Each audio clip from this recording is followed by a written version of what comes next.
સાથે ઝઘડા થાય, આપણા નોકરીમાં બોસ ખખડાવે, આપણે આર્થિક સ્થિરતા જલ્દી આવે નહીં, પત્ની સાથે કંકાસ થાય, સાસુ સાથે સમસ્યા થાય, પત્નીને નણંદ સાથે થાય. બધાની લાઈફ આમ જોવા જઈએ તો ઝેરોક્સ કોપી જેવી હોય કે બહુ મોટો ફરક નથી હોતો, પણ છતાં દરેકની પોતાની જોવાની દ્રષ્ટિ હોય છે, પરસેપ્શન. તો આપણું પરસેપ્શન જયારે ડિસ્ટોર્ટેડ હશે, આપણું પરસેપ્શન જયારે ગ્રે કલરથી રંગાયેલું હશે, ત્યારે આપણને એમ જ લાગશે કે આ બધા મારી સાથે જ કેમ આવું થાય, મારું જ નસીબ ખરાબ છે, મારી પાછળ જ બધા પડ્યા છે. તો આ જે પરસેપ્શન છે એ ઘણીવાર આવી રીતે આપણે કવિતાઓ કરવાથી, કવિતાઓ વાંચવાથી, એનાલિસિસ કરવાથી, પૃથક્કરણ કરવાથી આપણને ખ્યાલ આવે છે કે મારી વિચારસરણી જરૂર કરતા વધારે પડતી નકારાત્મક છે, અને એ આપણને કદાચ ઘણીવાર સુધારાની દશામાં લઈ જાય છે. સો ઘટના કેવી છે એ બહુ મહત્વનું નથી, પણ ઘટના પ્રત્યેનો આપણો પ્રતિભાવ કેવો છે એ ઘણીવાર ઘણો મહત્વનો છે. અને ઘટનાને આપણે બદલી નથી શકતા, પણ ઘટના પ્રત્યેના આપણા પ્રતિભાવને આપણે બદલી શકીએ છીએ. આપણે we can modify our response, અને that way we can modify our life and our mood. તો આ કવિતા દ્વારા મેં એ વાત કરી. હવે એકાદ બે ગઝલ સંભળાવીશ છેલ્લી, એમ કરીને ચલાવ્યા કરું છું ત્યારનું. મારી એક બહુ ગમતી ગઝલ છે, દિગેશભાઈ ગયા, એમને પણ બહુ પ્રિય છે આ ગઝલ, પણ ઠીક છે એમને યાદ છે એટલે વાંધો નથી. કે કવિતામાં તમને વિઝ્યુલાઇઝેશન, ચિત્રો, ઇમેજીસ કેવી રીતે રજૂ થાય તે પણ તમે જુઓ. કે કિનારાઓ અલગ રહીને ઝરણને જીવતું રાખે.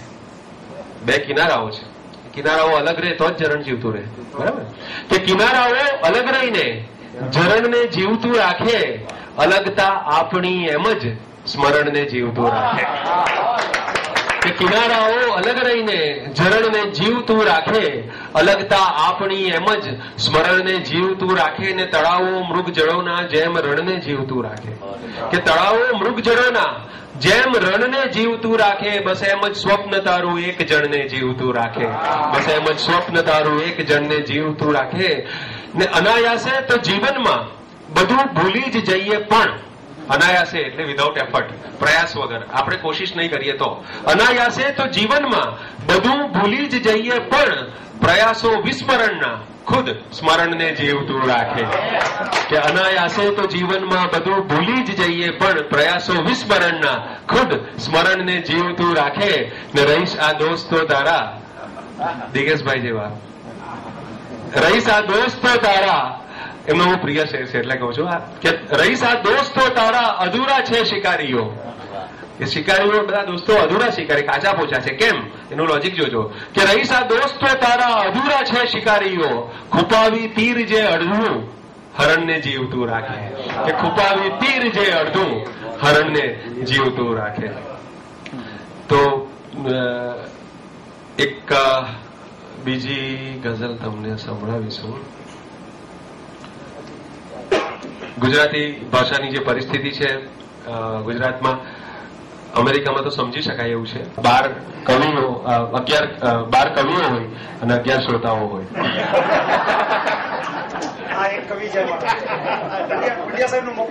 આવું ચોક્કસ આપીશ, પણ એમાં તમે ખોટું સમજ્યા. 12 કવિને 11 શ્રોતામાં એટલે એક જણો બોલે અને બાકીના 11 સાંભળે, નીચે ઉતરીને સાંભળે બરાબર.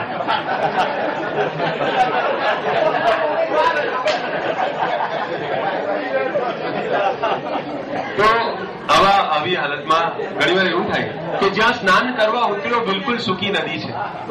કે જ્યાં સ્નાન કરવા ઉતર્યો બિલકુલ સૂકી નદી છે, એ લુપ્ત થઈ ચૂકી છે, એ તો સરસ્વતી છે.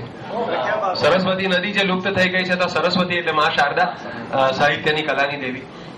કે જ્યાં સ્નાન કરવા ઉતર્યો બિલકુલ સૂકી નદી છે, એ લુપ્ત થઈ ચૂકી છે, એ તો સરસ્વતી છે. કે વસ્ત્રાહરણનું સાહસ ને એકલો દુશાસન.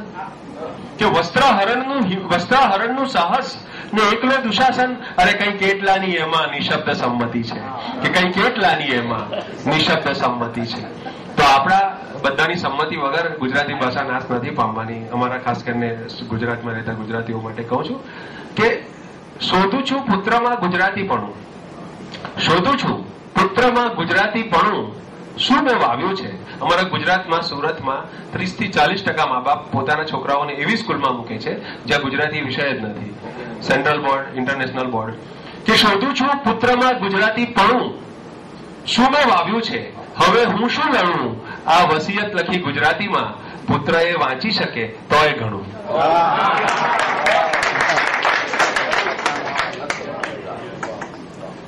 તો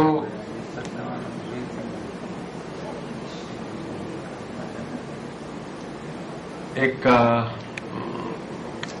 ગઝલ હું તમને કઈ સંભળાવું કે એમ ચાલ્યા વિના પણ સફર થાય છે. ચાલ્યા વિના કેવી રીતે સફર થાય? કે એમ ચાલ્યા વિના પણ સફર થાય છે, પગ તળેથી જ ધરતી ખસી જાય છે. કે એમ ચાલ્યા, જીવનમાં બનાવો આવા બનતા હોય છે કે એમ ચાલ્યા વિના પણ સફર થાય છે, પગ તળેથી જ ધરતી ખસી જાય છે, ને ગૂંચ જીવનની જ્યારે ઉકેલાય છે. નિહાલભાઈ તમને ખાસ આ શેર સંભળાવું છું. સાયકિયાટ્રિસ્ટ છો તમે. આપણે સાયકિયાટ્રિસ્ટ લોકો શું કરતા એમ કે જીવનની ગૂંચ, તમે પણ છો પંડ્યા સાહેબ, કે આમ આપણે પ્રોબ્લેમને એનાલાઇઝ, પૃથક્કરણ કરતા હોય. એમ કોઈ આવે કપલ આપણી સામે અને આપણે એમની ગૂંચ ઉકેલવાની કોશિશ કરીએ, એકબીજા વિરુદ્ધ ફરિયાદો કરે, શું થાય પછી? તો ગૂંચ જીવનની જ્યારે ઉકેલાય છે, માત્ર દોરા જ હાથોમાં રહી જાય છે. કે ગૂંચ જીવનની જ્યારે ઉકેલાય છે, માત્ર દોરા જ હાથોમાં રહી જાય છે. એટલે અમુક વસ્તુને બહુ છંછેડવાની નહીં હોય. ને નૌકા જળમાં રહે તોય જળથી અજાણ. નૌકા અને જળના પ્રતીકથી આપણે જીવનની વાત કરીએ કે આપણે 25, 30, 40, 50 વર્ષ જીવીએ છીએ, પણ જીવન શું છે એ ખરેખરી ખબર ક્યારે પડે? કે હોડી પાણીમાં રહે છે, પણ પાણી શું છે એની એને ખબર નથી પડતી. કે નૌકા જળમાં રહે તોય જળથી અજાણ, છિદ્ર પડતા પરિચય થતો જાય છે. છિદ્ર પડતા પરિચય થતો જાય છે. કે નૌકા જળમાં રહે તોય જળથી અજાણ, છિદ્ર પડતા પરિચય થતો જાય છે. અને માત્ર એક પળ કઠે અહીં કોઈનો અભાવ, માત્ર એક પળ કઠે અહીં કોઈનો અભાવ, કોઈ નહીં હોય તો એના વગર શું ખાલી થઈ જાય? કે માત્ર એક પળ કઠે અહીં કોઈનો અભાવ, બીજી પડથી વિકલ્પો વિચારાય છે. બીજી પડથી વિકલ્પો વિચારાય છે. અને છેલ્લી ગઝલ ના શેર કે સુગંધ પુષ્પની પામી લે એને અડક્યા સિવાય. કે સુગંધ પુષ્પની પામી લે એને અડક્યા સિવાય, નિકટ જશે તો કશું નહીં મળે ઉજરડા સિવાય. ફૂલને જોવું એ બિલકુલ બિન હાનિકારક અને બિન ઈજાકારક ઘટના છે, પણ ફૂલને પકડવા જાઓ તો પ્રોબ્લેમ છે. દુનિયામાં પોઝિટિવનેસ રાખશો તો તકલીફ થશે. ખાલી એક જોનારની જેમ, પ્રવાસીની જેમ પસાર થઈ જશો તો નહીં વાંધો આવે. બાજાર સે નિકલા હું ખરીદાર નહીં હું. તો સુગંધ પુષ્પની પામી લે એને અડક્યા સિવાય, નિકટ જશે તો કશું નહીં મળે ઉજરડા સિવાય. ને મળ્યો છે તમને પ્રતિષ્ઠાનો એક પરપોટો. આપણે બધા ફેમ માટે, આપણે બધા નામના માટે, ઇજ્જત માટે દોડતા હોઈએ છીએ. તો મળ્યો છે તમને પ્રતિષ્ઠાનો એક પરપોટો, કરો જતન હવે છૂટકો નથી ટકાવ્યા સિવાય. કે કરો જતન, કરો જતન હવે છૂટકો નથી ટકાવ્યા સિવાય. ને સંબંધમાંથી સમય ખાસ કંઈ હરી ન શક્યો. આપણો જે સંબંધ છે, રિલેશનશીપ છે, સમય પસાર થાય 5 વર્ષ, 10 વર્ષ, 15 વર્ષ, તો સમય, ટાઈમ એમાંથી શું લઈ લે આ દાયકાઓના સહવાસમાંથી? કે સંબંધમાંથી સમય ખાસ કંઈ હરી ન શક્યો, બધું જ જેમ હતું તેમ છે ઉમળકા સિવાય. કે સંબંધમાંથી સમય ખાસ કંઈ હરી ન શક્યો, બધું જ જેમ હતું તેમ છે ઉમળકા સિવાય. ને બહુ ઉમંગ હતો જગમાં કંઈક કરવાનો. હમણાં દિકેશભાઈ રસ્તામાં પૂછતા હતા કે હરીશભાઈ તમને લાઈફ ફરીથી મળે, 14 વર્ષના તમે બની જાઓ પાછા, તો તમે શું બનો? પાછા ડોક્ટર જ બનો કે કેમ? એટલે આ શેર છે કે બહુ ઉમંગ હતો જગમાં કંઈક કરવાનો, જગે કશું જ ન કરવા દીધું કવિતા સિવાય. કવિતા સિવાય પંડ્યા સાહેબને વિનંતી કરું છું કે આવે એમની કઈ પણ વાત રજૂ કરે, કવિતા એકાદ રજૂ કરે.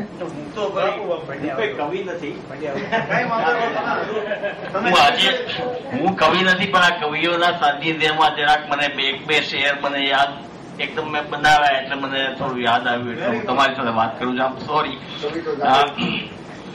પણ હું આજે સમાચાર વાંચતો હતો, એટલે આમાં ગરમીના બધા સમાચાર આવતા હતા, ત્યારે મને એકદમ જ એ વસ્તુ સ્ફૂરી. અને હું પછી રહીશભાઈ નો વિચાર કરતો હતો ત્યારે એકદમ જ મારા મનમાં વિચાર આવ્યો કે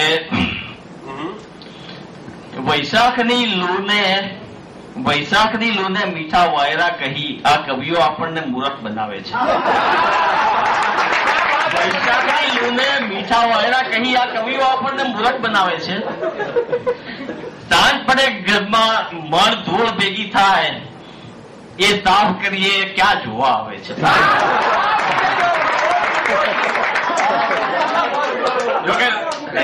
આપણે રહીશ અને શીતલની વાત નથી કરતા, કારણ કે એ લોકો માનવ જીવનના અંતઃસ્થળને સ્પર્શેલા પર ઘણા બધા કવિઓનો મને વિચાર આવે કે ક્યાં રિયાલિટી છે અને ક્યાં એ લોકોની કલ્પના હોય છે.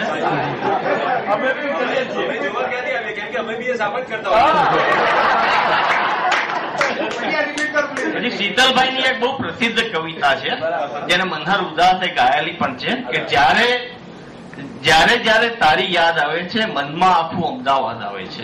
જ્યારે જ્યારે એટલે એ પોતાની પ્રેમિકાની કવિ વાત કરે છે કે જ્યારે તારી યાદ આવે છે મનમાં આખું અમદાવાદ આવે છે. એટલે મને પણ એવો વિચાર આવ્યો કે મને પણ એક એવી છોકરી છે કે જ્યારે એની યાદ આવે છે મનમાં આખું અમદાવાદ આવે છે. અડધા એટલા માટે કે પ્રેમમાં પડ્યા, પછડાયા અને ગવાયા. બીજા અડધા એટલે કે રહી ગયા અને વિચાર્યું કે અમે પસ્તાયા. ખૂબ સુંદર લાગ્યા અમને કવિતા સંભળાવી. થોડું પેલું સાફ કરીને આવ્યા એટલે પરસેવો થોડો થતો થાક એમને લાગ્યો. પણ આમ બાકી સાયકિયાટ્રિસ્ટો બીજી કઈ ખાસ મહેનત નહીં કરે, પરિશ્રમ નહીં કરે.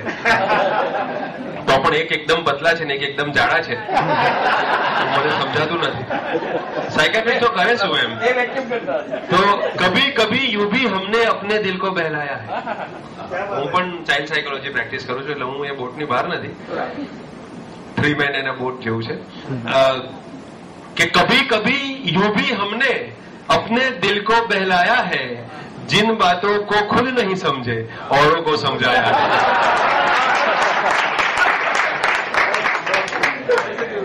આ સાયકિયાટ્રિસ્ટ અમે બધા છીએ અહીંયા થોડા, એટલે સાયકિયાટ્રિસ્ટ મારા સાયકિયાટ્રિસ્ટ મિત્રને પૂછ્યું કે તમે જોયેલો સૌથી વધારે ડિફિકલ્ટ કેસ કયો એમ.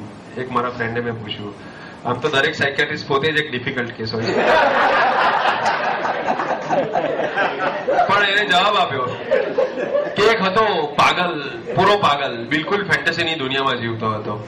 એવું માનતો કે આફ્રિકામાં એના કોઈ કરોડપતિ કાકા રહે છે જેને કોઈ દિવસ કદી મળ્યો નથી, એના કોઈ સમાચાર પણ નથી, પણ એક દિવસ બિનવારસ મરી જવાના છે ને એક દિવસ એમનું વિલ લેટરમાં આવવાનું છે ને કરોડોનો દલ્લો એને મળવાનો છે.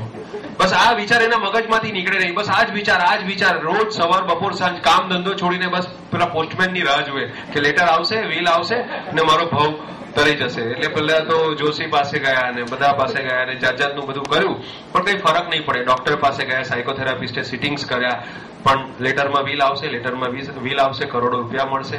દવાઓ આપી, ઇન્જેક્શન બધા મૂક્યા, શોર્ટ્સ બધા આપ્યા, ECT બધા આપ્યા, માંડ એને સારું કર્યું. ટ્રીટમેન્ટ પેલા ડોક્ટર કહે છે કે ટ્રીટમેન્ટ વોઝ એબ્સોલ્યુટલી સક્સેસફુલ અને એ સારો પણ થઈ ગયો.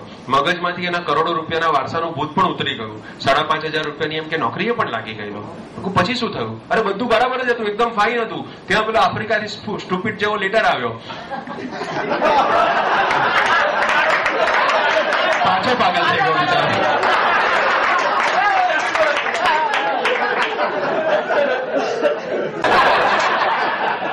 મને કે ડોક્ટર સાહેબ મને એવું લાગે છે કે હું કૂતરું છું. એટલે અમે પ્રોટોકોલ પ્રમાણે સવાલ, લાઈન પ્રમાણે બધા સવાલ પૂછવાનો હોય. એટલે મેં કહ્યું ક્યારથી તમને આવું લાગે છે? તો કે હું ગલુડિયું હતું ત્યારથી.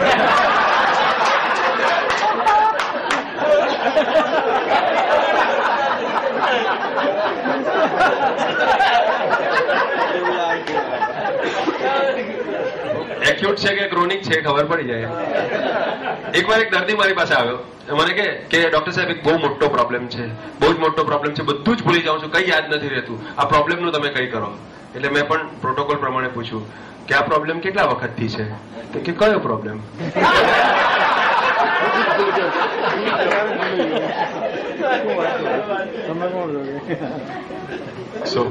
બીજા કોઈને કોઈ કવિતા સંભળાવી છે? એનીબડી? મને લાગે લીંબાભાઈને કંઈક તો કહેવાનું હશે. એટલે ચાલુ કર્યું આપણે લખવાનું નથી, બોલવાનું છે. બિલાડી તમે ચાલુ કરતા ને બિલાડી આવા છે મજા આવે તોય મજા આવે.